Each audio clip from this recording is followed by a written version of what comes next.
Shalom anak-anak Bapak yang luar biasa. Kita bertemu kembali ya hari ini. Bapak berharap semua anak-anak dalam keadaan yang sehat, dalam lindungan Tuhan kita Yesus Kristus. Anak-anak semuanya, hari ini Bapak ingin menyampaikan materi pendidikan agama Kristen dan budi pekerti untuk anak-anak kelas 2, pelajaran yang ke-6, yang berjudul Tanggung Jawabku di Sekolah. Anak-anak, seperti biasa, sebelum kita mulai, mari siapkan perlengkapan belajarnya, yaitu buku catatan serta alat tulisnya. Dan juga yang penting adalah Alkitab. Nah, Bapak beri kesempatan anak-anak untuk mempersiapkannya. Jika sudah, yuk kita berdoa terlebih dahulu. Tuhan Yesus, saat ini kami ingin memulai pelajaran. Roh Kudus kiranya menolong kami, supaya kami bisa mengerti materi ini. Terima kasih Tuhan Yesus. Haleluya. Amin.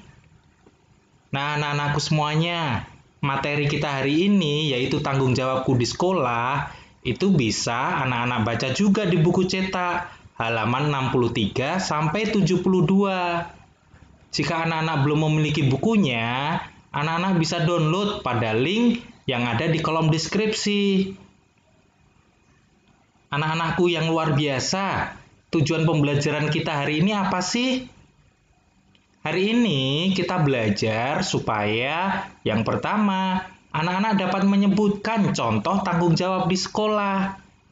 Yang kedua adalah supaya anak dapat menceritakan contoh tanggung jawab yang terdapat dalam Alkitab. Dan yang ketiga ialah supaya anak-anak dapat menceritakan pengalaman bertanggung jawab di sekolah. Dan tentu saja supaya anak-anak dapat menunjukkan perilaku bertanggung jawab di sekolah. Nah, itu semua adalah tujuan kita belajar pada hari ini. Yuk, kita mulai belajar. Anak-anak semuanya, minggu lalu kita sudah belajar bahwa setiap orang memiliki tanggung jawab. Dan setiap orang itu memiliki tanggung jawab yang berbeda-beda sesuai dengan kemampuannya. Apa sih tanggung jawab itu? Kita akan mengulang sebentar ya anak-anak. Tanggung jawab itu berarti kesadaran untuk melakukan tugas-tugas yang memang wajib dilakukan. Jadi ketika anak-anak itu sadar bahwa anak-anak harus melakukan tugas-tugas yang diberikan, maka itulah tanggung jawab.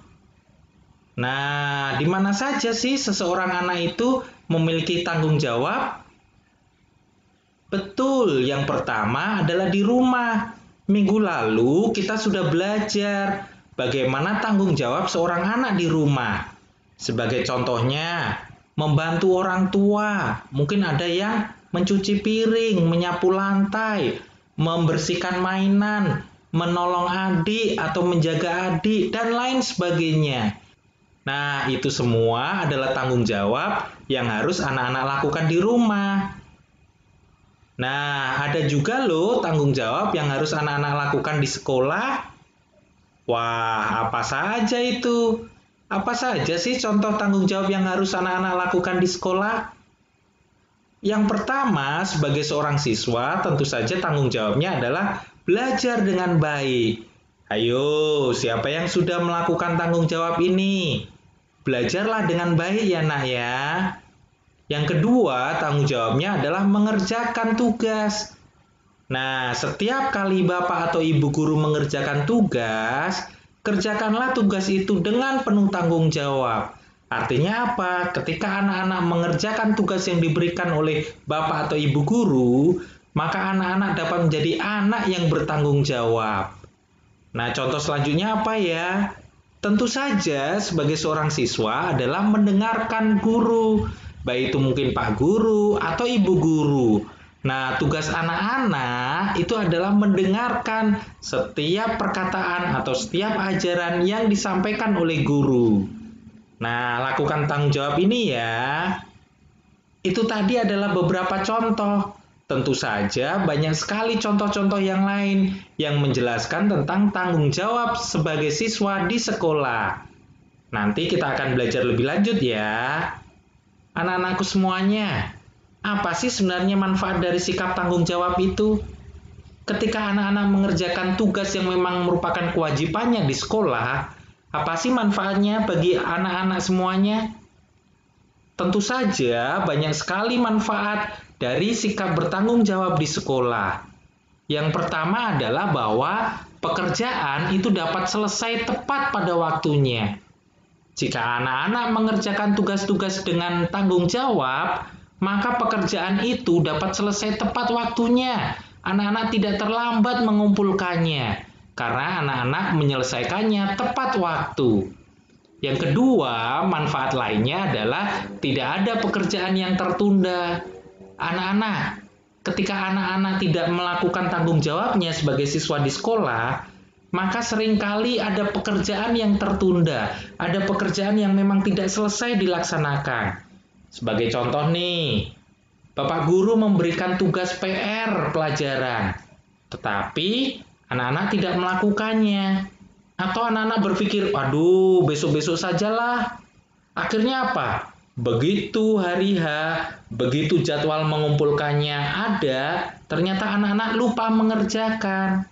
Akhirnya apa? Ada pekerjaan-pekerjaan yang menumpuk, pekerjaan-pekerjaan yang tertunda, yang memang harus anak-anak lakukan di berikutnya. Nah, repot kan? Oleh karena itu, belajarlah untuk menjadi siswa yang bertanggung jawab. Manfaat selanjutnya adalah anak-anak bisa menjadi anak yang dapat dipercaya. Ketika anak-anak itu melakukan tanggung jawabnya, melakukan tugasnya atau kewajibannya di sekolah, maka anak-anak dapat menjadi anak yang dipercaya. Mengapa? Bapak, Ibu guru atau yang lainnya, termasuk juga orang tua, menjadi percaya pada anak-anak. Wah, hebat ya, anak-anak bisa menjadi orang yang dapat dipercaya karena memang sudah sering melakukan, karena memang sudah selalu melakukan tugas dan tanggung jawabnya. Wah, padahal orang yang dapat dipercaya itu susah loh mendapatkannya, susah loh kalau kita mau mencari.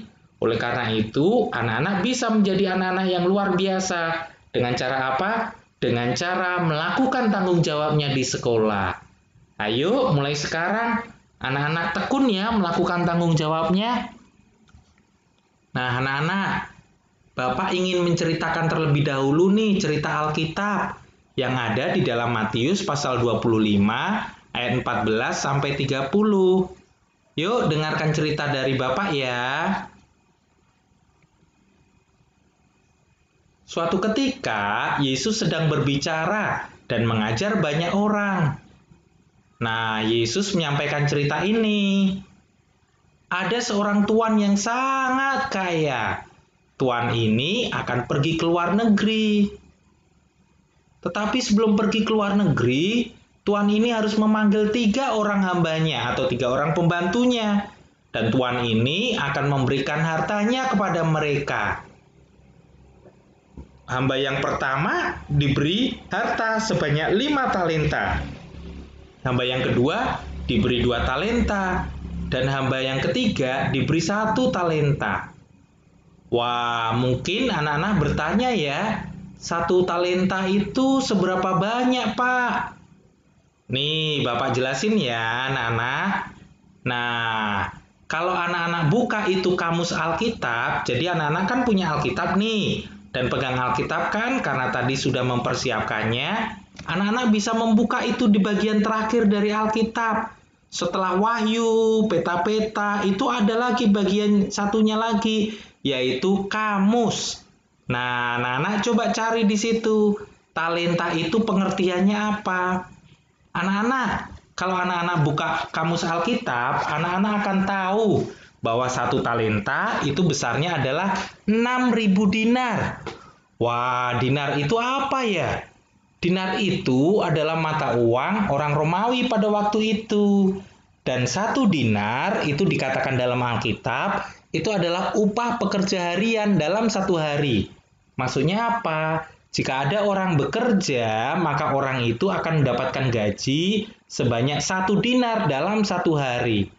Nah, 1 talenta itu adalah 6.000 dinar. Jadi bisa anak-anak bayangkan. Untuk mendapatkan harta sebanyak 1 talenta, maka seseorang harus bekerja selama 6.000 hari. Wah, berapa tahun itu ya? Coba anak-anak nanti hitung ya, berapa tahun 6.000 dinar itu atau 6.000 hari itu. Nah, Bapak kasih contoh nih. Jika saja gaji 1 hari orang itu adalah 25.000, ini untuk gampangnya aja ya, padahal mungkin bisa saja lebih daripada 25.000 kan? Nah, kita akan mendapatkan nih, jika 1 dinar itu 25.000, maka 1 talenta itu adalah 6.000 dikalikan 25.000. Hasilnya adalah 150 juta. Wah, luar biasa banyak ya ternyata 1 talenta. Berarti kalau 2 talenta itu adalah 300 juta. Wah, kalau 5 talenta berapa? 5 talenta itu sebanyak 750 juta. Itu kalau gaji hariannya sebesar 25.000. Coba kalau 50.000. Wah, pastinya lebih banyak 2 kali lipat kan? Itu adalah perhitungan tentang talenta. Anak-anak bisa bayangkan kan, berapa sih harta yang tadi diberikan Tuhan? Berarti yang seorang mendapatkan 750 juta. Yang hamba kedua mendapatkan 300 juta. Yang hamba ketiga mendapatkan 150 juta. Ini sekali lagi, jika upah 1 hari adalah 25.000. Ini misal saja ya, supaya kita lebih gampang membayangkan. Nah, kita lanjutkan nih. Jadi, Tuan itu mempercayakan talentanya sesuai dengan kesanggupan masing-masing hambanya. Jadi yang pertama nih, yang pakai baju merah kalau di sini, dikasih 5 talenta. Yang pakai baju kuning, hamba kedua, dikasih 2 talenta. Yang hamba yang kebiru, hamba yang ketiga, dikasih 1 talenta. Apa yang dilakukan hamba-hamba ini ya? Anak-anak semuanya, setelah Tuan tadi pergi ke luar negeri, Tuan itu meninggalkan 3 orang hambanya. Lalu apa yang dilakukan oleh hamba-hamba ini? Hamba yang pertama itu mengusahakan 5 talenta tadi. Jadi 5 talenta tadi dibuat untuk usaha, untuk modal usaha. Dan akhirnya hamba pertama ini mendapatkan untung. Untungnya juga besar, yaitu 5 talenta juga. Jadi hamba yang pertama sekarang memegang 10 talenta.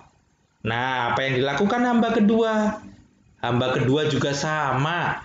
Dia mengusahakan 2 talenta itu, dijadikan usaha, dan akhirnya dia mendapatkan 2 talenta lagi. Jadi sekarang hamba yang kedua mendapatkan atau mempunyai 4 talenta. Lalu hamba yang ketiga, apakah mengusahakan juga? Anak-anak, ternyata hamba yang ketiga itu ketakutan. Lalu apa yang dia lakukan? Karena dia takut nih, membawa banyak uang, kemudian juga dia tidak mau bekerja.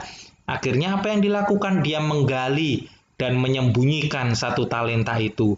Dia menggali tanah, kemudian sembunyikan hartanya. Nah, ini dia gambarnya. Wah, dia sudah membersihkan ya, atau dia sudah menyembunyikan ya. Tuh, perhatikan. Tiba-tiba, apa yang terjadi? Suatu hari Tuan itu pulang, dan Tuan itu ingin mengadakan perhitungan kepada 3 hambanya. Maksudnya, Tuan itu ingin menanyakan kepada hamba-hambanya, bagaimana talenta yang sudah diberikannya dulu. Kemudian, 3 orang hambanya ini dipanggil untuk menghadap Tuan itu. Kemudian mereka disuruh menunjukkan talentanya masing-masing. Hamba yang pertama, hamba yang menerima 5 talenta, datang. Dan kemudian ia membawa untung juga 5 talenta. Akhirnya dia memberikan kepada tuannya tadi 10 talenta. Kemudian apa yang terjadi anak-anak? Dia berkata seperti ini, Tuan, 5 talenta Tuan percayakan kepadaku. Lihat, aku telah beroleh laba 5 talenta. Wah, maka kata tuannya itu kepadanya, baik sekali perbuatanmu itu, hai hambaku yang baik dan setia. Engkau telah setia dalam perkara kecil, aku akan memberikan kepadamu tanggung jawab dalam perkara yang besar. Masuklah dan turutlah dalam kebahagiaan tuanmu. Kemudian hamba yang kedua juga datang. Dia membawa talenta yang dimilikinya. Kemudian dia berkata kepada tuannya, 2 talenta Tuhan percayakan kepadaku. Lihat, aku telah beroleh laba 2 talenta. Jadi aku membawa 4 talenta kepada tuanku. Wah, sekali lagi nih, tuan itu berkata kepada hamba yang kedua ini, baik sekali perbuatanmu itu, hai hambaku yang baik dan setia. Engkau telah setia memikul tanggung jawab dalam perkara yang kecil. Aku akan memberikan kepadamu tanggung jawab dalam perkara yang besar. Masuklah dan turutlah dalam kebahagiaan tuanmu. Nah, sekarang giliran nih hamba yang ketiga. Hamba yang ketiga juga datang. Dan kemudian apa yang dilakukan atau apa yang dikatakan oleh hamba yang ketiga tadi? Hamba yang ketiga berkata seperti ini. Tuan, aku tahu bahwa Tuan adalah manusia yang kejam dan menuai di tempat di mana Tuan tidak menabur dan yang memungut dari tempat di mana Tuan tidak menanam. Karena itu aku takut dan pergi menyembunyikan talenta Tuan itu di dalam tanah. Ini, terimalah kepunyaan Tuan, kata hamba yang ketiga sambil memberikan 1 buah talenta kepada tuannya itu. Tuan itu memarahi hambanya yang takut dan malas. Tuannya berkata kepada hambanya yang ketiga ini, hai kamu, hamba yang jahat dan malas. Jadi kamu sudah tahu bahwa aku menuai di tempat di mana aku tidak menabur dan memungut dari tempat di mana aku tidak menanam. Karena itu, sudahlah seharusnya uangku itu kau berikan kepada orang yang menjalankan uang, supaya sekembalinya aku menerima serta dengan bunganya.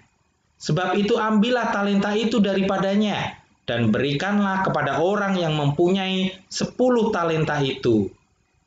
Karena setiap orang yang mempunyai, kepadanya akan diberi, sehingga ia berkelimpahan. Tetapi siapa yang tidak mempunyainya, apapun juga yang ada padanya akan diambil daripadanya. Jadi tuan ini memarahi hambanya yang takut dan pemalas ini. Dan tentu saja tuannya juga menghukum hamba yang malas ini. Nah, anak-anak semuanya, itulah mengapa kita harus melakukan tanggung jawab kita dengan baik. Anak-anak, tanggung jawab itu harus dilakukan dengan penuh kesetiaan. Kita harus tekun dan kita harus setia melakukan tanggung jawab yang diberikan oleh Tuhan Allah kepada kita juga. Termasuk juga tanggung jawab di sekolah. Jadi anak-anak, mulai sekarang Bapak ingin anak-anak melakukan tanggung jawab di sekolahnya dengan setia. Nah, jika anak-anak ini bertanggung jawab terhadap tugas-tugas yang diberikan, berarti anak-anak menunjukkan sikap disiplin. Berarti anak-anak ini mempunyai disiplin yang baik dan tentunya akan dipuji oleh Tuhan. Ketika anak-anak setia melakukannya, maka luar biasa. Itu adalah pekerjaan yang luar biasa baik. Oleh karena itu anak-anak, yuk belajar disiplin dengan melakukan tanggung jawab di sekolah.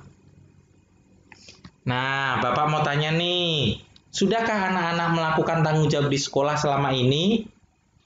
Mungkin Bapak kasih contoh nih tanggung jawabnya. Sudahkah anak-anak mendengarkan pelajaran dengan baik? Atau mengerjakan tugas-tugas sekolah yang diberikan Bapak Ibu guru? Atau sudahkah anak-anak melakukan tugas piket? Karena biasanya di sekolah itu kan ada jadwal piket. Jadi hari Senin siapa yang menyapu kelas, siapa yang membersihkan kelas, dan lain sebagainya. Nanti yang Selasa giliran lagi siapa yang melakukan itu. Atau apakah anak-anak sudah datang ke sekolah tepat waktu ya? Nah anak-anak, kalau anak-anak sudah melakukan semuanya, mari semuanya di checklist ya. Nanti ada juga loh tugas ini dalam buku cetak. Atau mungkin anak-anak sudah menjaga ketertiban kelas atau melakukan tanggung jawab di sekolah yang lain, yaitu mengerjakan tugas kelompok. Atau membuang sampah nih pada tempatnya di sekolah. Atau juga tidak makan dan minum dalam kelas, terlebih lagi ketika ada Pak Guru dan Ibu Guru yang menerangkan. Nah, jika anak-anak sudah melakukan 4 hal ini lagi, yuk dicentang semuanya. Nah, Bapak kasih contoh lagi nih tanggung jawab di sekolah. mengumpulkan PR tepat waktu. Nih, tadi kan kita sudah belajar manfaatnya ketika kita bertanggung jawab terhadap tugas. Salah satunya, kita semua akan melakukan pekerjaan itu dengan tepat waktu. Tidak ada pekerjaan yang tertunda. Kalau anak-anak sudah melakukannya, sudah mengerjakan PR tepat waktu, di checklist juga. Nah, atau tugas yang lain, memberi salam kepada Bapak Ibu Guru ketika bertemu, apakah sudah dilakukan? Kalau sudah, yuk di checklist juga di buku cetaknya. Nah, anak-anak, itu semua tadi contoh-contoh tanggung jawab di sekolah. Nah, sekarang Bapak ingin nih anak-anak bercerita tentang pengalamannya, tentang melakukan tanggung jawab di sekolah. Sebagai contohnya nih pengalamannya, saya sudah diberikan tugas untuk mengerjakan piket, yaitu membersihkan kelas pada setiap hari Rabu pukul 6:30 pagi misalnya. Lalu anak-anak ceritakan pengalamannya ketika anak-anak mengerjakan tugas itu. Bisa ya, nanti kerjakan juga di buku cetaknya atau di buku catatannya. Nah, anak-anak, sebagai kesimpulan kita, yuk kita perlu loh melakukan tanggung jawab di sekolah. Kita perlu untuk tetap setia melakukannya. Melakukan apa? Melakukan kewajiban kita, melakukan tugas-tugas kita di sekolah. Oleh karena itu, yang kedua kesimpulannya adalah kita perlu melakukannya dengan penuh kesetiaan. Kita perlu disiplin di dalam melakukannya. Jadi, setiap kali ada tugas, tanggung jawab, kewajiban yang harus dikerjakan di sekolah, langsung anak-anak mengerjakannya. Nah, anak-anak, untuk menutup materi kita hari ini, Bapak ingin mengajak anak-anak semuanya untuk kembali berdoa. Ayo kita berdoa. Tuhan Yesus, ingatkan aku untuk selalu menjadi anak yang bertanggung jawab, melakukan semua tugasku di sekolah. Amin.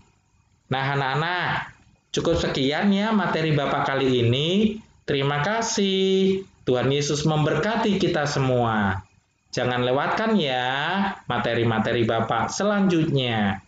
God bless you all.